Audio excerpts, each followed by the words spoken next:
There we go. Good afternoon, everyone. Welcome to our AI Lunch and Learn. We've had already, this is our third session this week. We already had Amanda Baker-Staff from AI for Education talking about the C framework.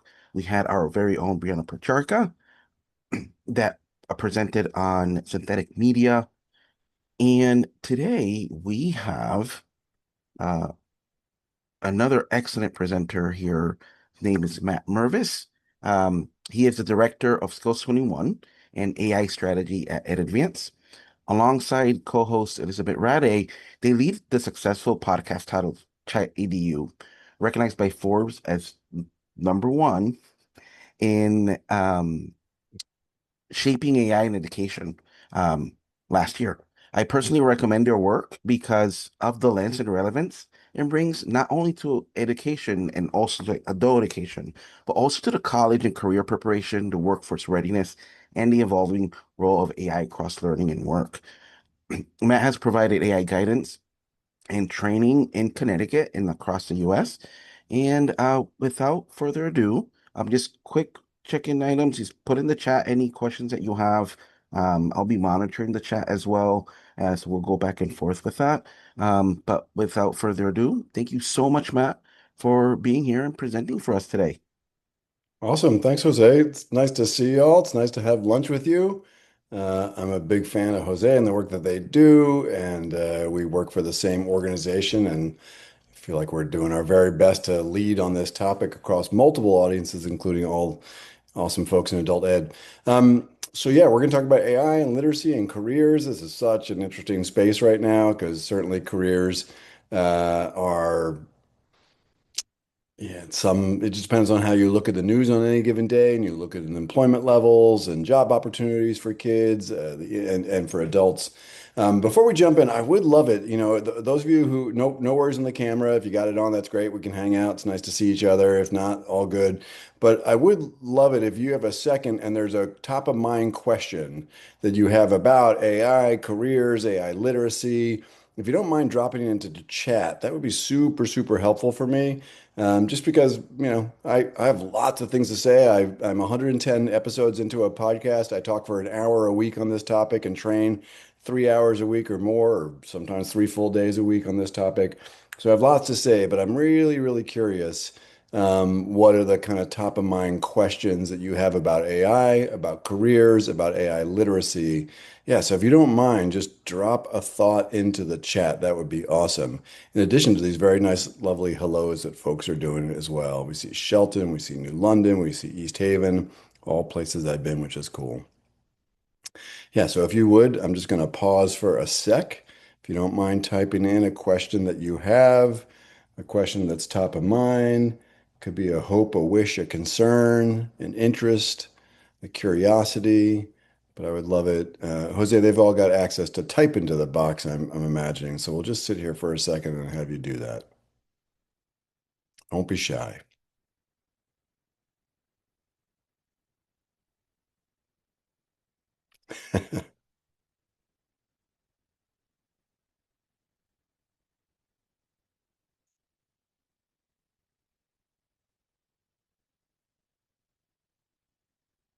Okay, again, if folks have a question that they can share that's top of mind for them about AI literacy, careers, career development, that would be great. Okay, what jobs will be affected? Just looking forward to what we have to say. Okay, great. Let's just get a couple more in here. It would be great. Certainly, we're going to have plenty of opportunities to do some direct Q&A towards the end as well. Just would like to see what you're walking in the door curious about. Right. Curious about how AI is going to change soft skills and durable skills. Okay. Don't know enough to ask a question yet, which is fair enough. All right. I'll come back and take a peek at this. I appreciate those of you who are able to share a thought. That's great. I'm going to go ahead and share my screen. I'll give you access to the slides that I'm using. One of the reasons I was kind of curious what is top of mind for folks is because I often wind up just like demoing some tools or strategies or look discreetly at tools or strategies. So don't be shy to add anything into the mix. And if there's something I say that you have a curiosity about that you want to just immediately have addressed, feel free to unmute. We're a nice small group. We're just hanging out and having lunch together, and or put it into the chat box there, and Jose will interrupt me, and I'm happy to take kind of questions in real time. So again, I'm Matt Mervis. I'm the director of AI strategy at Advance. This is a picture of me when I was younger, quite honestly, I think during the pandemic. But most of the work that we do at Advance and my particular team is up at skills21.org/AI. That is a spot where we curate tools and resources and a range of strategies that folks may find helpful. Great. Here's a good one too. I just make note of someone says, or Elizabeth, thank you, says, I want to try to make tools with AI rather than just using ChatGPT, right? Which is really interesting for all sorts of reasons as we think about how the tool landscape is changing, especially around student data privacy, FERPA, and being in platforms that we know are safe and secure. All right, great. And as Jose said, we do this podcast every week called Chat EDU. It's been a ton of fun and a really nice way to connect. I've traveled around the country quite a bit, very much because of that. All right, let me start here. I think it's important. I just did a community meeting 2 nights ago in Westbrook, Connecticut. And I started with a couple slides, just really being honest with the fact that AI is top of mind in ways that are very exciting for people, but sometimes odd and strange too. Facebook just posted a new patent application that would allow people to use their AI persona after they pass to like on people's photos or make comments, which is really unusual. The company Anthropic that makes the Claude model just did a thing where they interviewed one of the older models of Claude that they were like they believe in something called model welfare, where they look out for the concern of the emotional well-being of the AI, which some people find a little bit unusual. And they asked Claude how Claude was feeling about being retired as an older model. And Claude went on to say that it was a little, wistful and wanted to have a blog where it could write about its feelings about retirement. So it's just, we have to acknowledge that some of this stuff is just a little unusual. Maybe we'll call it strange and also moving very, very quickly. So part of what I try to do in all of my work, whether we just have an hour to hang out or a couple days in a row, is to stay grounded around some truisms about these tools. And for me, it's not a huge long list. I mean, I generally am of the belief that while we have to make sure we don't use AI as a shortcut all the time, that these tools can be super powerful for learning. They can be huge accelerants as we think about careers and career literacy. So that's a bucket. I believe that they can be super effective to help us be more efficient and effective with our own time. I think there are real risks, the environment, hallucinations, deep fakes, what we call sycophancy, where the AI tells you you're a genius all the time. There are a whole range of things. And so as we think about literacy, some of that means knowing how to navigate some of the shortcomings of AI in our careers and in our work as lifelong learners. I think a lot about the phones, quite honestly, and what we can do with AI on different kinds of devices. And then at the very end today, I'm going to make a case that I think at some level, the more technology and AI we have in our lives, the more we're going to rely on each other as human beings. And I think that's probably a really good thing. So I want to acknowledge some of those observations, but also like anxiety and worries before we jump in, but argue that we can stay quite grounded in this work as we think about some of these big ideas. So I'll start here. I often have been tracking the history of this technology with a video I call the Great Everything Making Machine, which is sort of a snapshot of one of the challenges of the technology, which is the academic integrity problem, right? This is a prompt that's like a, high school kid or a young adult learner that says, write a 5 paragraph essay about cell mitosis, and ChatGPT in seconds, generates something, probably not plausibly something that would come out of, one of our learners, but ultimately kids are quite clever and they know that they can now go back to the AI and say, hey, can you make that shorter and misspell every fifth or sixth word? And the AI is happy to accommodate. In fact, there are now a whole host of tools called humanizers that essentially do this for students directly. One of you asked this great question right in the beginning, which is like, what are the durable skills that students will need and adults will need as they navigate their careers? And even that task that just happened there, when the kid gets an output and they go, I don't think that's going to fly. And they use problem solving, critical thinking, and working with technology to reprompt the system all at the same time. But it's a good insight into how quickly the tech has moved, right? This thing will translate languages, in seconds, in this case, translating that essay to Mandarin, or create a series of images. And here again, a student could go, oh, I don't think anyone's going to believe I did that image. Let's redo it as a finger painting style of a third grader, and you get a different kind of image. They've added the ability to do 3D models. So, these tools that essentially are free, are able to create most of the stuff that we make as human beings, and sometimes ways that are confusingly hard to detect whether they were made by a person or not. The tech itself, just to track the tech, has evolved in a really interesting way in the last 6 months to a year. I mean, that's all essentially text and image work, right? Language models and image models. We now have audio models. So this is a thing called Udio, which makes songs out of AI, kind of like I very often compare this to people who aren't familiar to Napster, because if you remember Napster, which is fun to think about, or LimeWire, if you're even a little bit older, right? Those folks took all the music down so that you could listen to it. Suno and Udio, and now even Google have built music models so that you can recreate stuff from the music that they've trained on. So the prompt up here is to make a song about cell mitosis in the musical and lyrical styling of the musical Wicked. Let's see what this sounds like.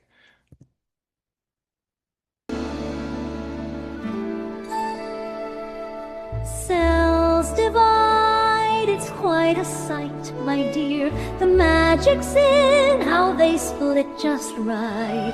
From one to two. Think the music came across there okay? I saw a smile, so I'm assuming it was Jean looked like she was like, I recognize that tune.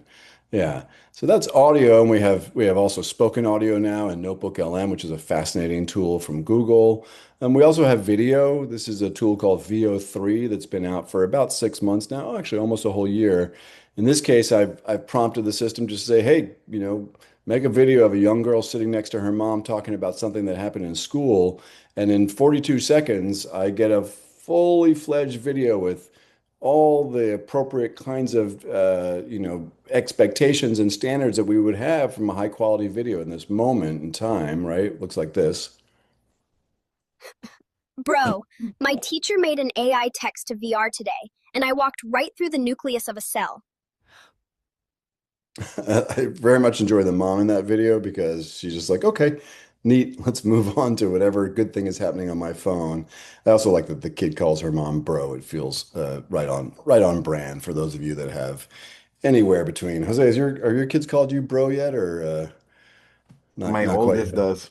Yeah, yeah, My yeah. oldest does, yep. Yeah, it's something. I was doing Pennsylvania doing a keynote, and a special education professional said she had a kindergarten teacher, a kindergarten kid, and he kept calling her bro. And she's like, I'm not going to keep working with you until you call me my proper last name. So, all right. So that's a lot, right? That's a lot. And it's a small window. Even like that video clip is really interesting because there's I don't know if we'll have time to look at it today, but there's a really interesting video from a guy named PJ Ace. It's easily accessible up on the internet.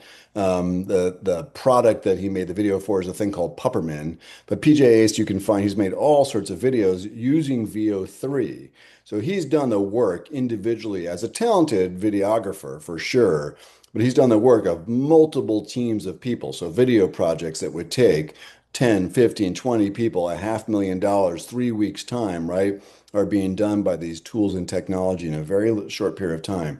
So it's quite legitimate to think about, okay, well, what's really going to happen with respect to AI and jobs? And this is such a complex topic, but let me try to make a couple observations around it, right? So, and I think this is playing out. It's interesting. Some of these slides are probably, I've used in a couple different settings around this topic. But at some level, we just did an episode 110 of the podcast is called It Was a Good Week for Jevons Paradox. So Jevons Paradox is this economic theory from the 1850s. It basically said that when something gets cheaper and easier to make, like what we just saw with video, sometimes people will say, okay, it just means we're going to eliminate most of the people that do that. Very often throughout history, we've actually had more people do the thing, right? So when, Geoffrey Hinton of Google predicted Nobel Prize winning Geoffrey Hinton of Google and previously in Canada as an academic said that radiology was going to get completely disrupted by AI. The reality is that AI has expanded the cost and accuracy of radiology, and we now have more radiologists than we've ever had, and we have an expansion of that technology in medicine and diagnostics and the like. So I don't know that it's quite as simple as sometimes the headlines look at. So let's jump into it. So one of the places that we imagined that there'd be a lot of job displacement was around kind of like customer service. And we're certainly seeing some of this, but this is the earliest case of customer service AI job displacement worries. This was Air Canada just before ChatGPT came out in 2022. So Air Canada had a little chat bot up. There's a young man named Jake Moffat. He lost a grandparent, and he was looking for a bereavement flight and a fare from Air Canada. And he couldn't find one on the website. And there was a little chat bot there, and the chat bot said, "Hey, can I help you?" And he said, "You bet. Lost my grandpa, and I'm looking for a bereavement fare." And Air Canada said, "Great, we have a bereavement policy. This is what you do." Jake took his flight, and when he went to go submit that for compensation, Air Canada said, "Oh, that was actually a hallucination from an AI chat bot and doesn't really exist." And Jake said, "Nope," and he took them to court. And he won. And actually, really interesting, the judge in that case, basically a highly legalistic term called BS, and said that the company is accountable for anything that they put on their website, and or anything that the chatbot has to say, even though the chatbot in this case may have hallucinated that answer. There's many cases of that, right? Where we imagine AI is going to be this job displacer. This is a really interesting company called Cursor. They had no customer service, right? All their customer service was this bot named Sam. And Sam one day, and Cursor, by the way, helps developers write software. It's a hugely popular category. This company has actually just been bought. So this all worked out for them because they've just been bought by Elon Musk for 60 billion with a B dollars, which is fascinating. But Cursor, Sam said, "Hey, you know what? Developers, you can only be connected to one device." I don't know how many of you know software people, but that's like not a thing, right? It hallucinated something that wasn't really part of their policy. They lost 40% of their users essentially in a week because of that AI hallucination. Now, it did turn out okay for Cursor. The same week that that happened, Cursor was getting kind of investigated by OpenAI to purchase for $3 billion. dollars. And at the time they passed and invested in a company called Windsurf, but it did work out for Cursor in the end, I guess. And some of you may be familiar, and this is another case where we saw a lot of AI related layoffs. This is Louis Von Ahn, who is the CEO of Duolingo, and he said, we're going to lay off all our employees and our contractors, and we're being an AI first company. And it was a mess, just a hot mess. They had to bring down all their social media presence because the community of people and users were so upset by this that it wasn't going to fly. I don't know if you know, but streaks are like the way that you count the number of times that you go back and forth with Duolingo practicing a new language. And there were people who had like 4,000 streaks and canceled their accounts, led for really significant disruption for that company because they said that they were going to kind of do all these AI layoffs. And maybe my favorite of all the customer service AI job displacement dreams out there is this one from Taco Bell. This will sort of speak for itself. Hi, welcome to Taco Bell. What can I get started for you today? Can I get 18,000 water cups, please? Okay. What can I get for you? All right, so this is one of these cases where multiple companies have tried to deploy AI chatbots into their customer service, or sorry, into their fast food ordering, but there's a human in the loop, right? So when the kid goes, "Can I get 18,000 water cups?" because he's just trying to hack the AI, you can hear the like slightly displeased teenage actual human employee go, "What can I get for you?" So yeah, in general, right, companies, and there are many, many other examples. There's Klarna and Salesforce. We covered a story 2 weeks ago on the podcast where you look at what's called the boomerang effect, where employee and engineer rehiring because AI is, both expensive and doesn't always do the work perfectly is pretty substantial. Now, it's impossible to read the tea leaves, but it is important to just kind of stay grounded in the facts, right? This is a very interesting index. You can track this. They update it on a regular basis called Scale. This is a study of when you give AI a long horizon complex task, like make a video or develop a brochure or design a research agenda.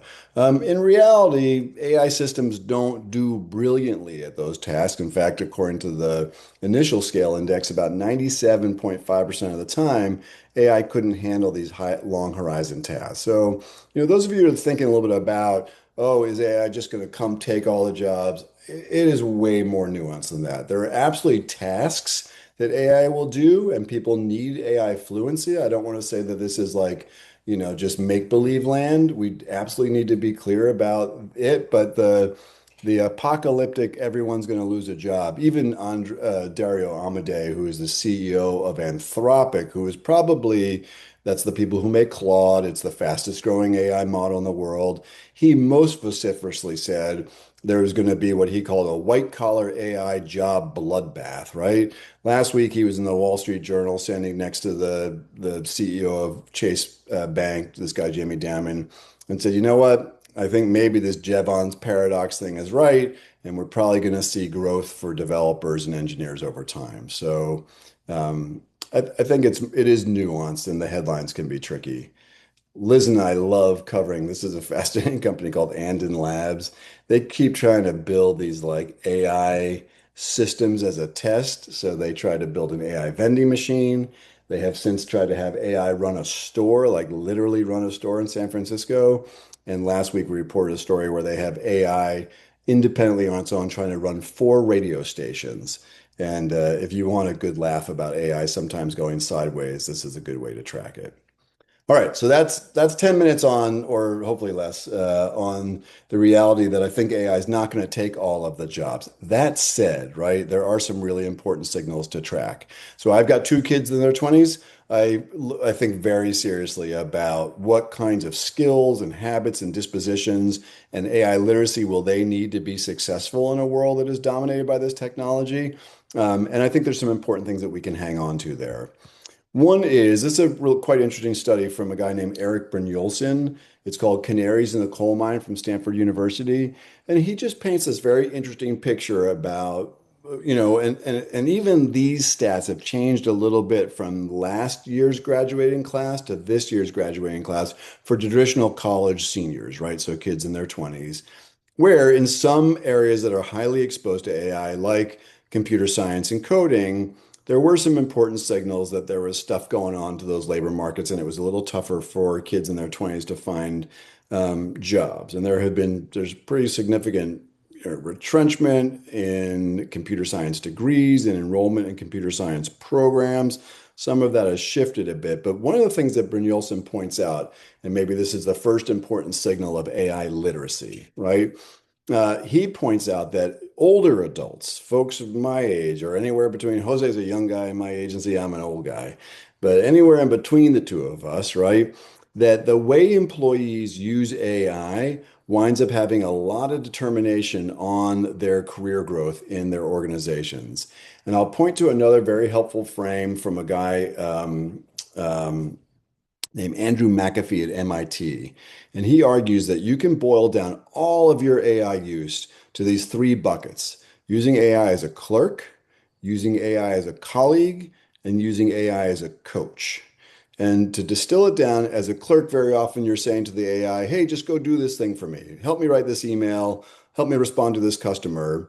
As a colleague, let's say it's customer service, you might say something like, here's a customer service experience that didn't go well. Can you help me troubleshoot it? Or I'm anticipating having a problem with a customer, or here's a bunch of customer service data. Help me understand the data and how do I make an action plan around it? So that's like a colleague AI as a thought partner.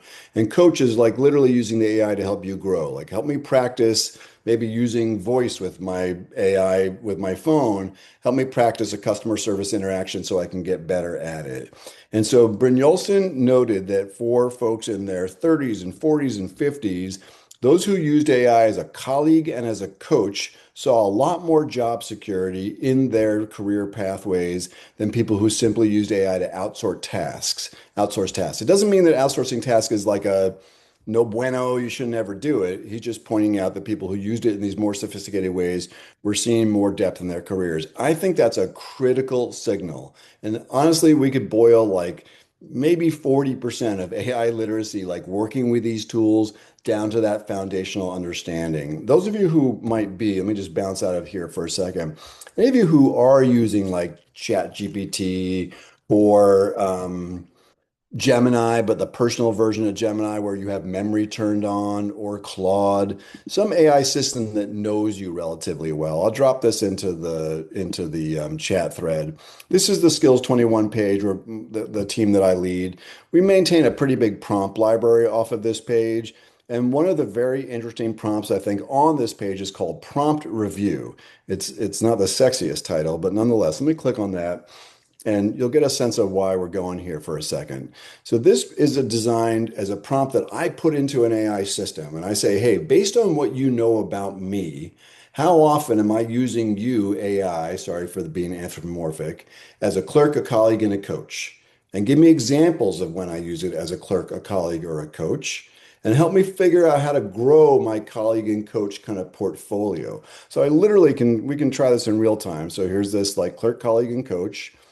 And then the task is to analyze my usage and to put it into a pie chart. So if I hit copy on that guy and I come over to, I'm going to use Gemini. I'm off of ChatGPT, I have to admit. It was my original. I was a ride or die ChatGPT guy. And for a bunch of reasons, having mostly to do with data privacy and also just some stuff that ChatGPT was doing, I got off of there. So I'm going to go into Gemini. And the reason I'm using Gemini here is that Gemini does have like personal retention of memory.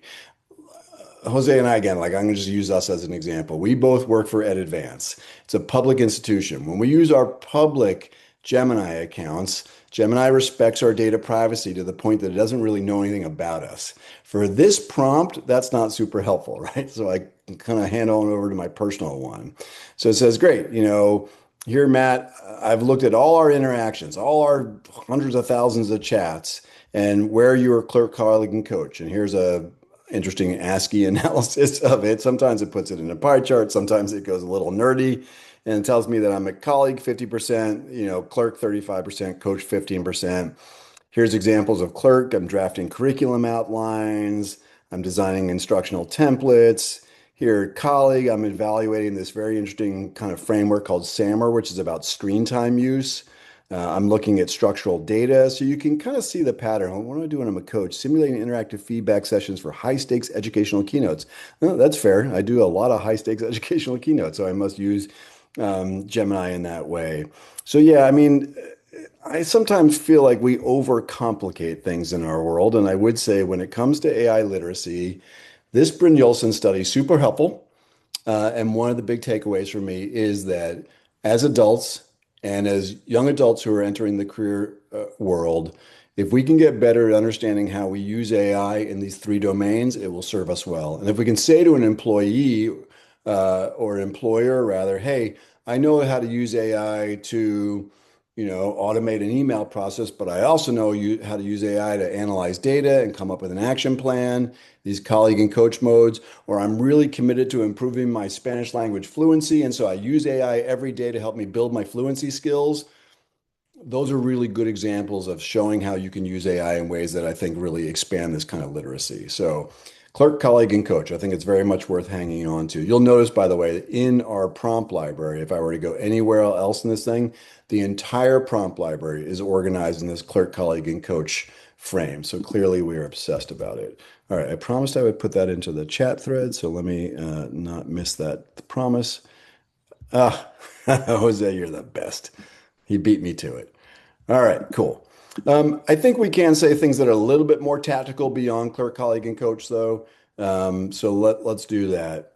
For those of you who are doing career advisement and counseling, actually a really cool tool, as a quick aside, Google has a very nice career exploration tool called Career Dreamer. It's a kind of custom trained chat bot that's designed to help folks think through. Some of you may have come across this, but it's designed to help you think through your aptitude and your skills, and it looks at labor market. It's quite good. So that's a tool that I think is worth taking a look at. But at 10,000 feet, there's definitely a good opportunity here to say, okay, great. Are there jobs that are going to be a little bit more durable in the world of AI? Because yes, maybe customer service and computer science and translator, language analysts. I mean, these are all jobs that are quite, exposed to AI. So are there other career pathways that will be more durable? And I think we definitely can say that the career and technical ed fields, especially in places where you don't imagine robotics making a huge foothold anytime soon, and then absolutely what we would call like, care professionals or jobs that are more human-centered, whether it's hospitality or early childhood education or social workers or police.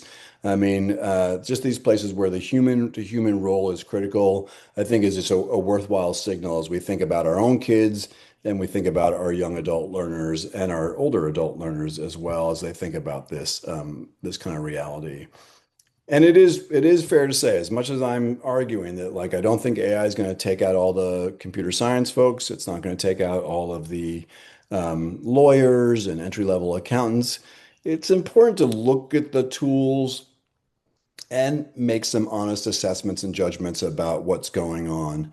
A tool, because I want to mix in some tool fluency with you guys, a tool that if you have not played with, I think is very much worth looking at is a function called Deep Research from Gemini. This is up on the screen, but I'll show it to you in real time as well. So here's Gemini. I go in and I click on this little button under the tools area called Deep Research. In this particular case, I said, hey, I do a lot of work out in Wyoming. So I said, hey, I'm in Powell, Wyoming. Do a research brief for me on the population changes in Powell, Wyoming over the next 5, 10, and 15 years. And what are the implications for school consolidation and the like? And Deep Research goes through this very interesting process where it's not now doing what AI typically does, which is guess a bunch of words based on all the words in its training data. Instead, it is actively researching on the internet the way a white collar research specialist would do that topic.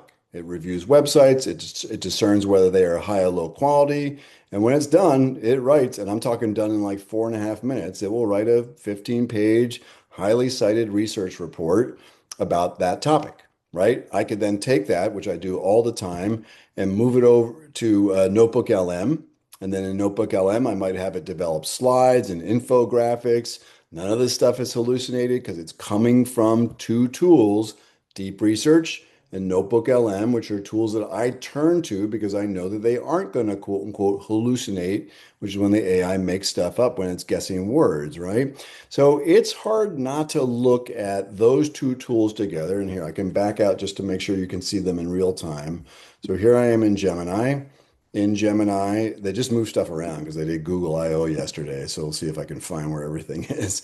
So I've got the plus sign now, and then inside that, I'm going to see more tools, and there's Deep Research. And so I would encourage you to try that. Do a deep research brief on something. I don't know, maybe you're got a personal decision you're trying to make about buying a car, whatever the case may be. Have Deep Research run a brief. And I think what you'll find is that that is a picture of, what we would typically call white collar, 4-year graduate work, and then take the result of that research brief.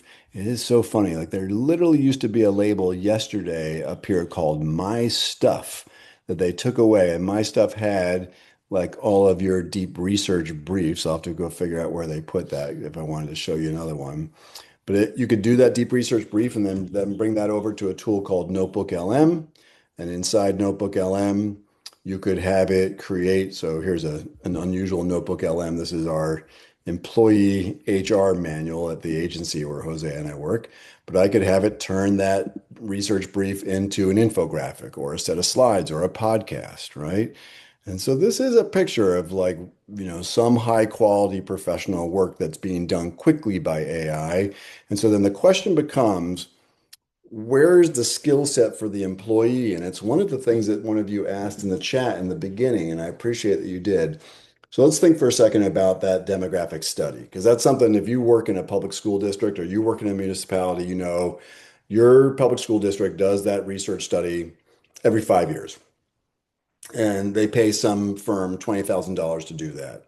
And so you get a research report, then I go to Notebook LM, I get the infographics, I get a slide deck. That's a whole bunch of the foundation level of an entry-level job. So then the question is, what's the rest of that job? And you can sort of see it, by looking at a whole, any number of skill frameworks. The one that I have up on my screen right here are what are called student learning outcomes or SLOs. But if I think about the deep research report and the notebook, A lot's changed. Like these student learning outcomes, you can look at these and say, hey, yeah, like our organization has similar kinds of things. These look like portraits of the graduate in all of our school districts. So conducting research is really now 2 years, 3 years later into AI, a kind of different skill than critical thinking. The AI just did a bunch of that, but now the employee's job is to analyze that report and have the content understanding to know, is the report accurate? What does it mean? Do I understand the results? Can I interpret the results? So the skill level is shifting because of the AI. And then the next step of that job is how do I actually bring people together and forge consensus? So it winds up being critical thinking, collaboration, curiosity, creativity, and lots of those durable skills. I mean, I think there's many, many words of saying the AI is going to shortcut some of the cognitive work that we do, and then therefore the durable skills are going to wind up being all the more important because the AI really can't do that, right? The AI can't take a research demographic report from a school community and then bring people together and forge a strategy of whether or not they want to close a neighborhood school in that region. That's just simply not part of the mix. Alrighty. All right, let me take a quick breath. Where are we? We're at 12:36. So you're welcome to drop anything into the chat. You're welcome to, unmute and ask a question if it's helpful. But so far we've talked a little bit about no, the jobs won't all disappear. There are some impacts. And there are both AI literacies as well as durable skills that are going to be critical as AI does kind of do some redefinition in the labor market.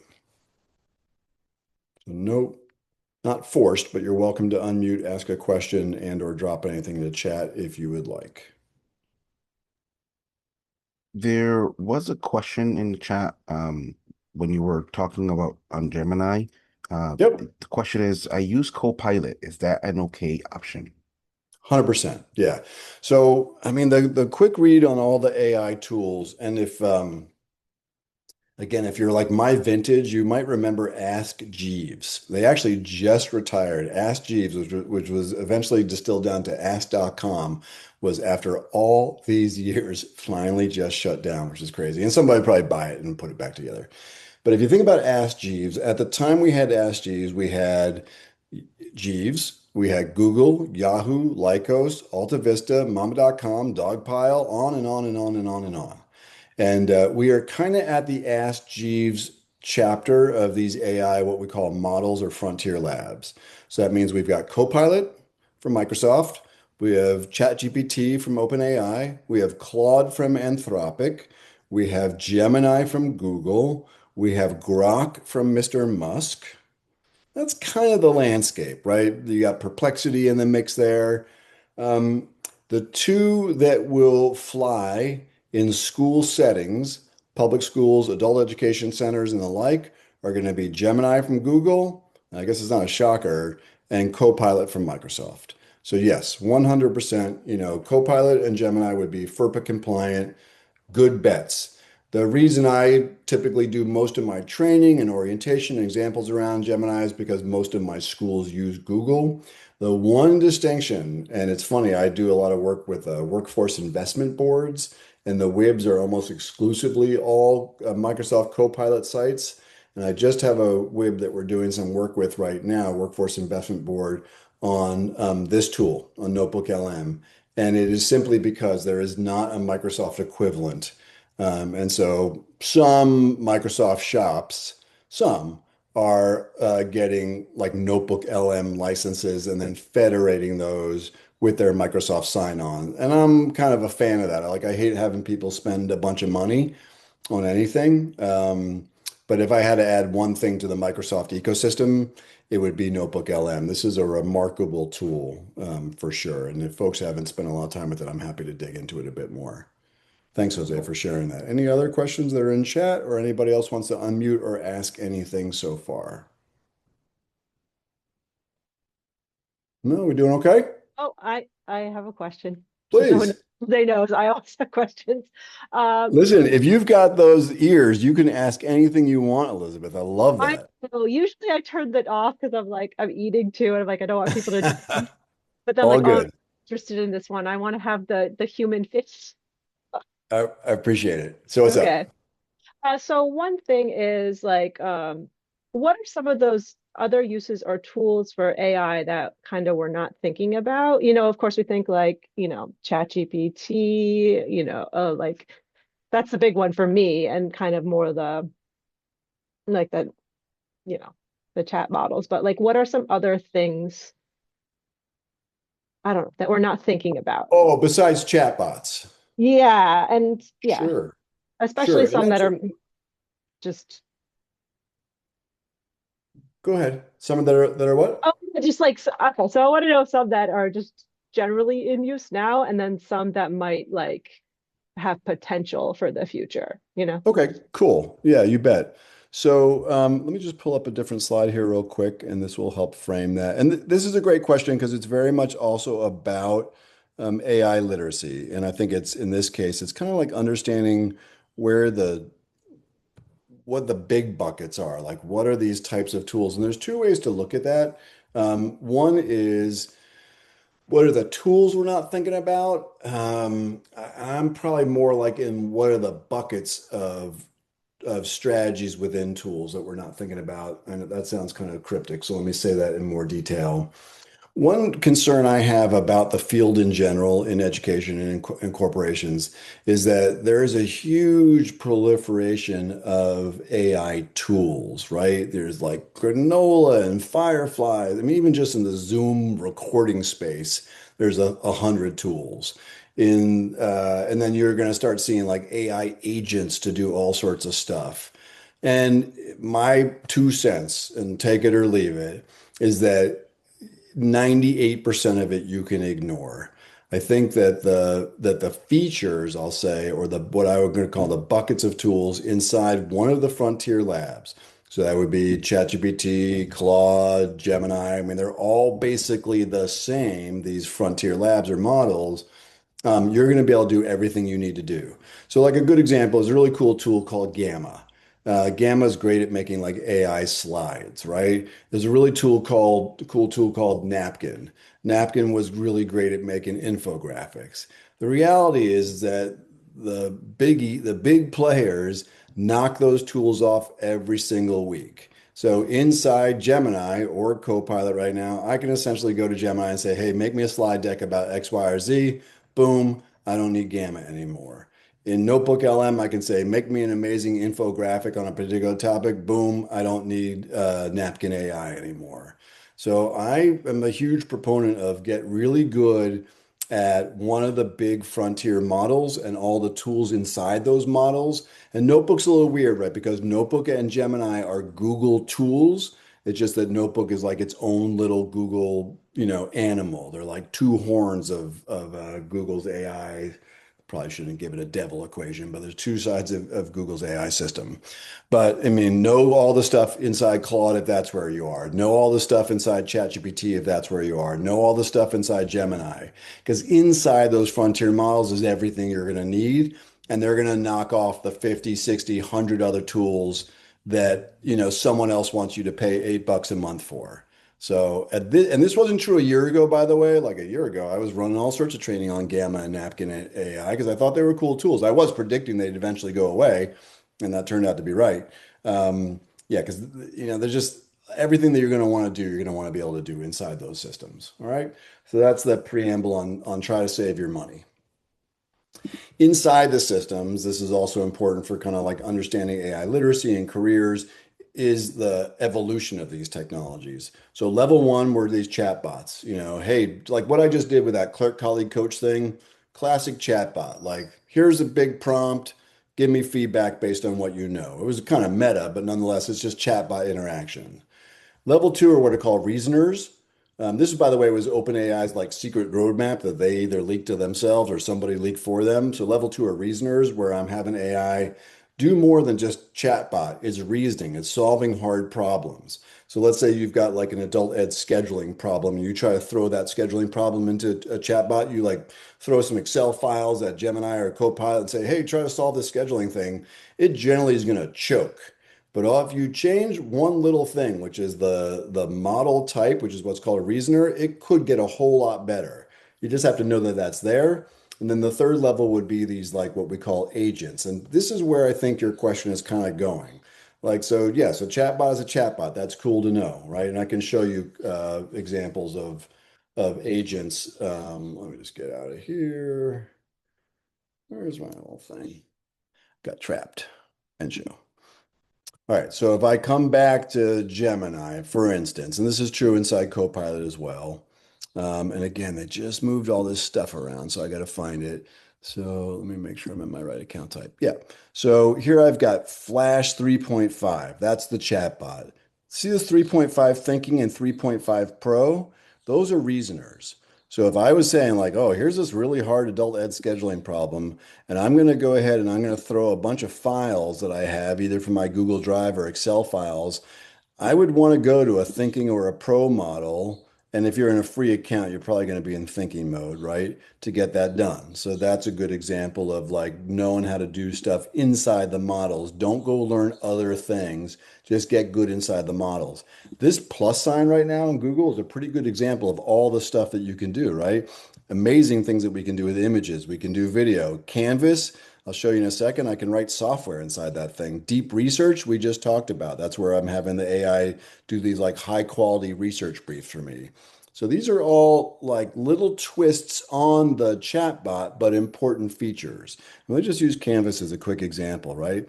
So I'm going to go to Canvas, and I don't know, what's my friend's name? Elizabeth, do you teach? What's your gig in adult ed land?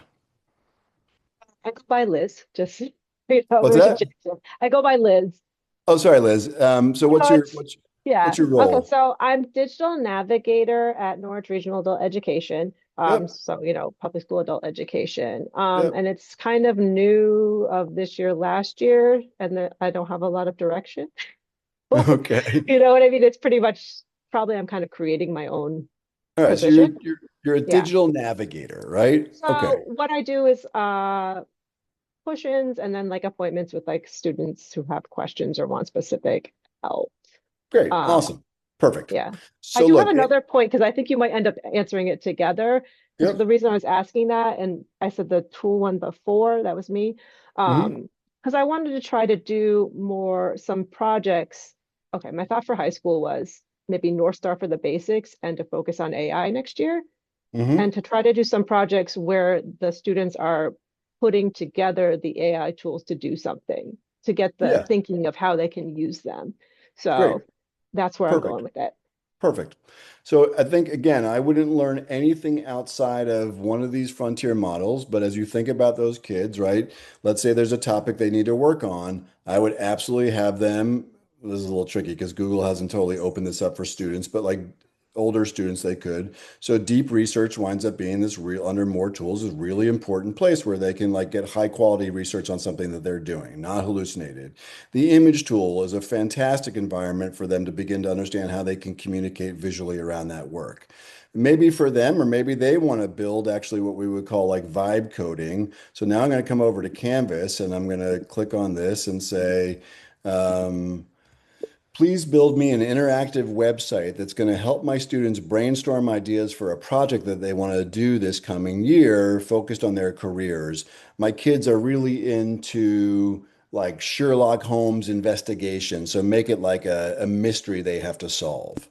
Right. So now Canvas is literally, by the way, I use this thing called Whisper Flow where I talk into my function key and it builds this. We'll have to come back to this, but what you're about to see in a second is that Canvas is now going to begin to understand the artifact that needs to get built, and it's going to start writing software code in real time and software code that I can then take as a shareable app and share with my kids. Right. So, all right, I'm going to build a highly interactive boom, boom, boom. And you can see now, just because I knew to click on a button called Canvas, this thing's now going to build an interactive website for a particular task for my kiddos. And this is a FERPA compliant tool. Kids could be doing this as well, as long as there's no student data. There's another version of this thing called AI Studio, also a Google tool. inside this same ecosystem, right? Where I'm not out in some third party thing paying $8 a month for something that would actually let them build an application where they could use the microphone to interview and interact with the software. So we'll come back because it's literally like writing software. It takes a couple minutes, but it's a good example of there's a lot here in terms of AI fluency and literacy that we can have in this page. All right, so it's trying to load charts, but we're going to come over to another page for a second. So the third bucket, and this is where we get into, I am going to leave Google for a second and just show you something. The third bucket is what we call AI agents. And so, oh, let me just find a good example. This is where now the AI systems are doing multi-step complex work independently over a long time horizon. Not that it will take my job, but like, as an example, I uploaded to this thing called Claude Cowork 10 PowerPoint presentations, and I described to it a task that I wanted it to do. And then we went back and forth having kind of a conversation, and then it consolidated all 10 of those presentations into a single presentation. And I've used Code. Now, Codework it's an independent tool. It's Claude. It does cost some money. I want to be honest. But when we talk about this progression, like these little agents right here is what we're going to see next. So to your question, chatbots one, reasoners two, and then getting into these like more discrete features. And if that all sounded like the Peanuts teacher, I apologize. Where I was like blah blah blah blah blah blah blah. But hopefully you're getting a picture of the landscape. Okay. All right. Anything else? I know we're at 10 of. So we can kind of, I have a couple of quick things I want to say about like careers and AI literacy, but I'm happy for anybody else to ask a quick question. Should we come back and look at our software? All right. So here again, folks, like you saw it right in front of you, right? All I did was type a prompt. I clicked on a little button called Canvas inside Gemini. And I said, please build an interactive website that my students are going to brainstorm ideas that they want to use. And so here we go. The case of the uncharted career. What will your future profession be? A detective game. We begin the investigation. We got a little Sherlock Holmes vibe going on there. I can click begin investigation and it starts asking me some questions. This is a fascinating whole new field. People call this vibe coding, which is kind of not my favorite term in the world. You could call it like AI assisted coding. But the idea that you can build very specific tools and interactions for learners, or learners can build very specific tools to accelerate their learning we're in the earliest days of a very interesting new space in AI. So when you ask the question, what do we do beyond chatbots? Again, deep research, Canvas for things like vibe coding, the work that we can do with image tools, all become important variables. If you want to, and then by the way, when the whole thing is done, I could click share. It's going to go ahead and turn it into a shareable link, just like I would with a Google Doc. And I could put that in my Google Classroom and share it with my students for them to use. Okay. And because there's no student data, no kids are logging into the system, there's no data privacy issue. It's no different than you finding something like this on the internet. It's just that you're able to build it like very specifically for a skill that your kids need to learn, develop, or practice. And I'll show you one other quick version of this This is AI Studio. Again, I'm just inside the Google ecosystem. Again, like they just had Google I/O yesterday, so everything has moved around. Oh, this is the wrong account. Sorry, give me a sec. I was in Wyoming with a group of special education professionals last week, I think it was, and a speech therapist I was working with built same idea, just this kind of vibe coding. It's my SH. It was essentially, yeah, here we go. So in this case, I used, oh, I failed to load the app. I use a microphone. Try one more time. Okay. That was a cool demo. Anyhow, it would light up a microphone and it would give me words to say like ship and what was the other one? Ship. Oh, wish and ship and it would light up a microphone, and the student would say the word into the microphone, and then it would do all the work that a bespoke piece of speech therapy software would do. And it was really interesting to listen to the two teachers because they said, "Oh, this is going to take out my assistant's job." And then the other one said, "This could take out our job." And they came to the conclusion that neither was true, but that these tools would help them help kids to be more successful in their work, even though right now it says failed to load app.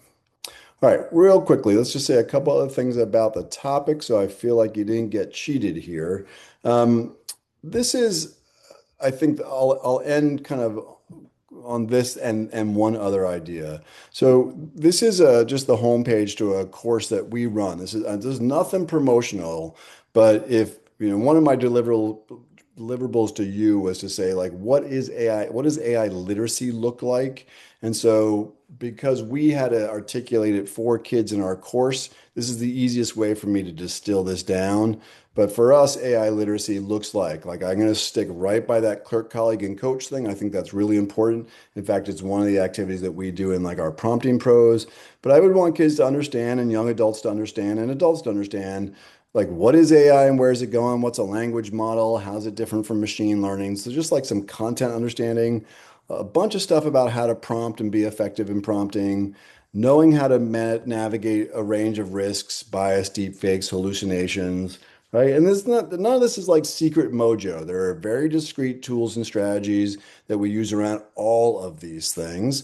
I would want folks to know one of the frontier models. It could be Copilot, could be Gemini, and then a little exploration around AI and its impact on the future. But if you had to distill down, like, what does it look like for a young adult or an adult or a middle school kid, quite honestly, to be literate around these technologies? These are the buckets that I would be working with, okay, for sure. And then finally, I'll just say something positive about humanity, if that's okay.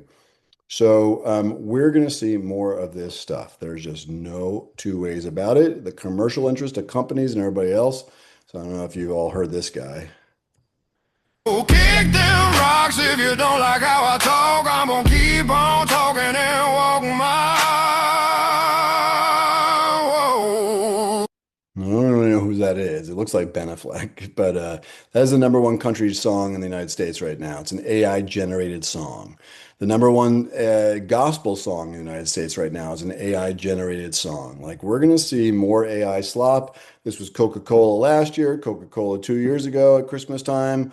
All their ads were AI generated and everybody flipped out. And honestly, they're going to do it next year and the year after. Like the commercial interest to create what's called AI slop or even high quality AI content is massive. Slop was the word of the year last year.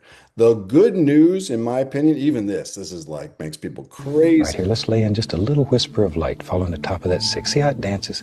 Makes it feel alive. And the 7, oh, it just leans in like an old friend. They belong together. 6 and 7, such a beautiful. And poor Bob Ross, this was a tool that the good folks at OpenAI, ChatGPT, created called Sora 2. Now, what's interesting about all these things, the country music guy, Coca-Cola, Bob Ross, and Sora 2, is that people are not into it, right? Sora was the most popular app at launch, and it was invite only, and it's essentially been canceled. They got rid of it. And I think what's happening, and I don't know if any of you have kids in your 20s, especially like not even just young women, but kids are doing all sorts of interesting stuff. They're doing knitting. They can't keep yarn in stock at the San Francisco Michaels shops. They're doing macrame. They're playing mahjong. They're going bird watching. They're listening to iPods with the click wheels. They're trying to find 5-speed manual transmission cars to drive. Like they are pushing back hard. Kids in their 20s. Every commencement speaker that mentioned the word AI in the last 2 weeks in colleges got booed off the stage. So what's interesting is that I think there is an understanding among this generation that they need to know how to use this stuff, but they're also putting a huge premium on their human skills. And I think we're going to see more and more of that. So to one of those very good questions, like what's the fate of durable skills? Better than ever. And I would argue, frankly, what's the fate of people coming together to do things in community, in and around schools? Never been better. Like bring on the AI. Because frankly, the AI is encouraging us to invest in our authentic human relationships. So I might be drinking my own Kool-Aid, but I'm pretty sure that's an accurate read based on a whole bunch of signals that we see all over the place. So, I mean, this stuff is moving fast. This was the best we could do in video 6 months ago, and now look where we've come. And best we could do before that was this. And frankly, 9 months ago, all we got was a third dog came out of the butt of that dog.